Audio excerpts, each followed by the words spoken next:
ఆంధ్రప్రదేశ్ రాష్ట్ర ముఖ్యమంత్రి నారా చంద్రబాబు నాయుడు ఆదేశాల మేరకు ఆలూరు నియోజకవర్గం టీడీపీ ఇన్ఛార్జి వీరభద్రగౌడ్ ఆధ్వర్యంలో ప్రతిష్టాత్మకంగా చేపట్టిన సాగునీటి సంఘాల ఎన్నికల్లో డీసీసీ డిస్ట్రిబ్యూటర్స్ కమిటీ చైర్మన్లుగా high level canal HLC ABC DC chairman గా నగరడోన కిష్టప్ప చౌదరి మరియు హోలగుంద మండలంలో level canal NLC DC chairman గా మిక్కిలినేని ప్రసాద్ గెలిచారు. డీసీ వైస్ చైర్మన్ గా డేగులపాడు వాల్మీకి మీసాల రామాంజనేయులు మరియు గూళ్యం డీసీ వైస్ చైర్మన్ గా కురువ పూజారి మల్లలను ఎన్నుకున్నారు. సందర్భంగా వీరభద్రగౌడ్ మాట్లాడుతూ తెలుగుదేశం పార్టీ అన్ని వర్గాలకు అవకాశం కల్పిస్తోందని, మనం కలిసికట్టుగా పనిచేయాలని పిలుపునిచ్చారు. అనంతరం అధ్యక్షులు ఉపాధ్యక్షులను సన్మానించారు.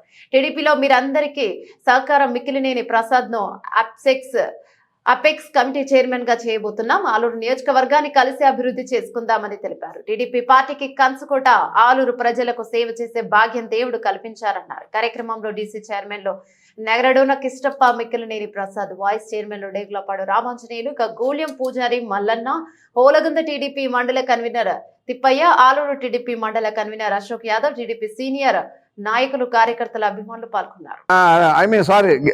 వలగుంద 3 అక్కడ వలగుందలో 4 అంటే వలగుంద మండలంలో 3 డబ్ల్యూఏ ప్రెసిడెంట్లు, హల్లర్లో 2 డబ్ల్యూఏ. వీళ్ళు 5గురు కలిసి కూడా ఈరోజు డీసీ డిస్ట్రిబ్యూటర్ కమిటీగా ప్రసాద్ గారిని ఎన్నుకున్నారు. ప్రసాద్ గారిని ఎందుకు అనుకున్నామంటే మ్యాన్ ప్రపోజర్ గాడ్ డిస్పోజర్ అంటే మనం ఆశలు ఆకాంక్షలు తండ్రి ఉంటాయి, భగవంతుడు నెరవేర్చాలి. దీనే ఇంగ్లీష్లో మ్యాన్ ప్రపోజర్. మనం ఒక ప్రపోజ్ పెడతాం, దాన్ని చేయాలా వద్దని నిర్ణయించాడు భగవంతుడు. మేము భగవంతుని నమ్ముకున్నాం. ఈ ప్రసాద్ని ఏదైతే కుమార్ గౌడ్ని అపెక్స్ కమిటీ చైర్మన్ చేయాలో అలా చేయాలని అనుకున్నాను నేను. ఈయన్నే ఎందుకు అనుకున్నామంటే అపెక్స్ కమిటీ చైర్మన్ రావాలంటే ఆర్థికంగా నిలదొక్కుకోవాలి, ఆర్థిక ఖర్చులు ఉంటాయి దానికి, అవన్నీ నిలదొక్కకుండా ముందుకు పోవాలి. ఈరోజు మనం ఒకే డీసీ ఉండేది. ఎమ్మినూరులో 3 డీసీలు ఉన్నాయి, మంత్రాలయంలో 3 డీసీలు ఉన్నాయి, కర్నూలులో కోడుమూరులో 3 డీసీలు ఉన్నాయి. వాళ్ళని అందరూ కూడా రిక్వెస్ట్ చేశాం, గతంలో మేము అయ్యాము, మీవన్నీ కూడా బాగున్నాయి, మీకు గాజులు తిన్ని ప్రాజెక్ట్ నుంచి నీళ్ళు వస్తాయి, బయట నుంచి నీళ్ళు వస్తాయి, హెచ్ఎల్సీ ఎన్ఎల్సీ నుంచి వస్తాయి. మాకు ఆలూరు నియోజకవర్గం వెనకబడిన ప్రాంతం, మనము ఈ అపెక్స్ కమిటీ చైర్మన్ లేకుంటే ప్రాజెక్ట్ కమిటీ చైర్మన్ అయితే మనం ఏదైతే పనులు చేసుకోవచ్చని ఈ అబ్బాయిని అక్కడ నిలబెట్టడం జరిగింది. అదేవిధంగా అక్కడ గుళ్ళెం గ్రామంలో 2 ఉన్నాయి కాబట్టి ఆ ఆలూరు మండలాన్ని కూడా న్యాయం చేయాలని చెప్పి ఆ పూజారి మల్లన్న, ఈయన గతంలో తెలుగుదేశం పార్టీ కష్టపడ్డాడు, ఇప్పుడు కూడా తెలుగుదేశం పార్టీనే ఉన్నాడు. పార్టీ ఉన్నప్పటి నుంచి ఎవరు ఇన్ఛార్జ్ వచ్చినా వాళ్ళ కింద పనిచేస్తున్నారు. మరి ఇలాంటి వాళ్ళని గుర్తించి ఒకరు వాల్మీకి ఇచ్చాం, ఈయన కురువ, మళ్ళీ 2 కమ్మోళ్ళకి ఇచ్చారని నాకు కూడా అన్నారు కొంతమంది. దానివల్ల అర్థం ఉంది, ఈయన అక్కడ సమర్థుడైన నాయకుడు, ఈయన ఇక్కడ అపెక్స్ కమిటీ వరకు పై వరకు తీసుకుని పోవాలి. పై వరకు తీసుకుని పోవాలంటే ఆశామాష కాదు. 9 మంది ఉన్నారు ఇక్కడ, 9 మంది మాకు సపోర్ట్ చేయాలంటే అది ఎలాంటి ఒత్తిళ్లు తెస్తాం మేము వాళ్ళ మీద అనేది కొద్దిగా ఆలోచన చేయాలి. అలా తెచ్చి పీసీని చేసి అపెక్స్ కమిటీ చైర్మన్ చేయాలనేది మా ఆశ. అంటే మా ప్రపోజ్ డిస్పోజ్ చేసేది ఆ భగవంతుడు మాకు చేశారని కూడా నేను నమ్ముతున్నా. అదేవిధంగా వలగుంద మండలం, ఆలర్వి మండలం, ఆలూరు మండలం ఇవన్నీ కూడా వేదావతి ప్రాజెక్టు. ఈరోజు ఆలర్వి మండలంలో నిట్రువెట్టే గ్రామం దగ్గర, మరి బిడాల గ్రామంలో 2 గ్రామాల దగ్గర దాదాపు 2700 ఎకరాలతో ప్రాజెక్ట్ నిర్మించబోతున్నాం. కొంతమంది బిడాల గ్రామస్తుల్ని తప్పుదారి పట్టించారు, మీకు డబ్బులు ఇవ్వరు, మీ ఊరు మునిగిపోతుంది. ఉదాహరణ చెప్తాను, ఇక్కడ బిడాలో కూడా ఉండొచ్చు. బాగల్కోటలో డ్యామ్ కట్టారు కర్ణాటకలో, పాత బాగల్కోట మొత్తం మునిగిపోయింది.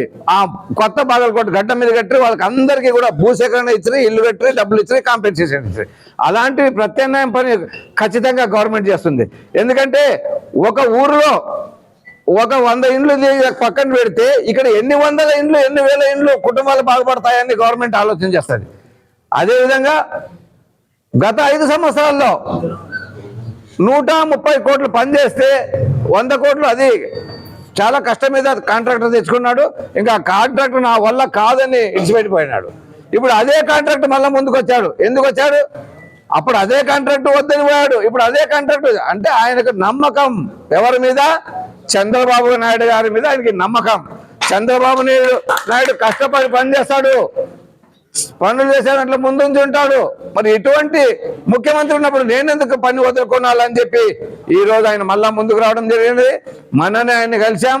చంద్రబాబు నాయుడు కూడా త్వరలో 709 ఎకరాలు దాదాపు పైప్ లైనింగ్ కాలువల కోసం భూమి సేకరణ కావాలి.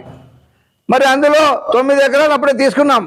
ఇక్కడ పైప్ లైన్ కొరకు కొంత, అక్కడ బురజాల దగ్గర కొంత. ఎందుకంటే బురజాల దగ్గర ఎందుకు తీసుకున్నామంటే వేదావతి ప్రాజెక్ట్ అనేది ఒక వరదలు వచ్చినప్పుడు నింపుకునే ప్రాజెక్ట్, ఎత్తిపోతల పథకం. మనం వేదావతి నది, ఆ వేదావతి నదిలో దాదాపు వర్షం వచ్చినప్పుడు 10-12 సార్లు వరదలు వస్తాయి.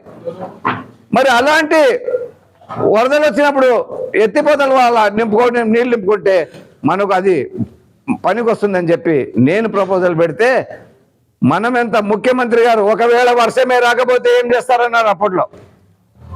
అందుకోసమే హంద్రీనివా నుంచి కనెక్షన్ ఇద్దాం అంటే ఇటు వస్తే ఇటు, ఇటు వస్తే ఇటు రౌండ్ నీళ్లు ఖచ్చితంగా ఈ ప్రపోజల్ పెడదామని అక్కడ పెట్టారు అప్పట్లో. మళ్ళీ ఆ పనులు కూడా ఆపేసిన ఘనత అప్పటి గవర్నమెంట్, జగన్మోహన్ రెడ్డి గవర్నమెంట్. మీకు అందరికీ తెలుసు, జగన్మోహన్ రెడ్డి గారు ఈ సాగునీటి మీద కానీ పోనీ డ్యాముల మీద కానీ దృష్టి సారించలేదు. మీకు అందరికీ తెలుసు, మెయింటెనెన్స్ డబ్బులు ఇవ్వగానే తుంగభద్ర గేట్ కొట్టుకుపోయింది. మళ్ళీ తుంగభద్ర గేట్ కొట్టుకుపోతే ఆ రోజు ఎట్లా అని మాట్లాడినారు. అక్కడెక్కడ తుంగభద్ర ప్రాజెక్టులో కర్ణాటకలో ఉండే ఇంజనీర్లు చంద్రబాబు నాయుడు గారు ఎవరైతే దీనికి సమర్థుడని వెతికి కన్నయ్య నాయుడు అని ఆయన పట్టుకొని వచ్చి ఆయనతో పారే నీళ్ళకే గేట్ చేసిన ఘనత కన్నయ్య నాయుడుది. మరి అలాంటి వాళ్ళని వెతికి తెచ్చే ఘనత చంద్రబాబు నాయుడు గారిది ఈరోజు. మరి చంద్రబాబు నాయుడు గారు దేని మీద దృష్టి సారిస్తారు? నిన్ననే పోలవరంలో చేశారు, పోయొచ్చారు. అక్టోబర్ 26 కల్లా నీళ్ళు ఇస్తాం, నిల్వలు ప్రారంభిస్తామన్నాడు. 27కి నీళ్లు ఇస్తామన్నాడు. ఆయన చెప్పినట్టు పని ఖచ్చితంగా చేస్తాడు. మనకు కూడా వేదావతికి త్వరలో 56 కోట్లు రిలీజ్ చేయబోతున్నారు కాలువల కోసం. అది కనుక స్టార్ట్ అయిందంటే ఖచ్చితంగా 3 ఏళ్ల ప్రాజెక్ట్ కూడా మనం పూర్తి చేస్తాం అని కూడా మీకు అందరికీ చెప్తాం. ఈ ప్రాజెక్ట్ కనుక పూర్తి చేస్తే దాదాపు అధికారికంగా 80,000 ఎకరాలు నీళ్ళు ఇవ్వబోతున్నాం. అధికారికంగా 80,000 ఎకరాలు నీళ్ళు ఇస్తున్నామంటే రైతులు తెలుసు.